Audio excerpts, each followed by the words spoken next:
السلام علیکم ورحمۃ اللہ۔ رمضان کا مہینہ بہت ہی بابرکت مہینہ ہے، بہت ہی رحمت والا مہینہ ہے، اور اس مہینے کی اہم عبادت روزہ رکھنا ہے۔ رمضان کی فضیلت بہت سی احادیث میں وارد ہوئی ہے۔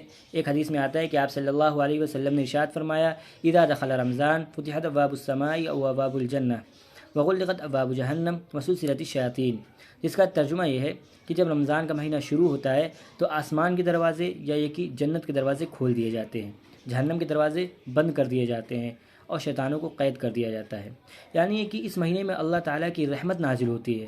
اللہ تعالیٰ اپنے بندوں کی طرف خاص متوجہ ہوتا ہے، ان پر رحمت نازل فرماتا ہے، ان کی مغفرت کرتا ہے، ان کو جہنم سے نجات دیتا ہے، اور شیطانوں کو قید کر دیتا ہے تاکہ بندے غلط کاموں سے، برے کاموں سے دور رہیں اور نیک کاموں کی طرف لگے رہیں۔ اسی طرح ایک حدیث میں آتا ہے کہ آپ صلی اللہ علیہ وسلم نے ارشاد فرمایا کہ رمضان کے مہینے کا پہلا عشرہ رحمت کا ہے، دوسرا عشرہ مغفرت کا ہے، اور تیسرا عشرہ جہنم سے نجات کا ہے۔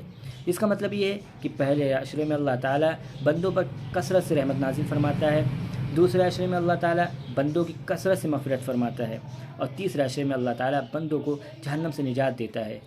تو اللہ تعالیٰ سے دعا کیجیے کہ اللہ تعالیٰ اس مہینے کی برکت سے ہم لوگوں کو جہنم سے نجات دے، ہم لوگوں کے اوپر رحمت نازل فرمائے اور ہماری مغفرت فرمائے۔ آمین۔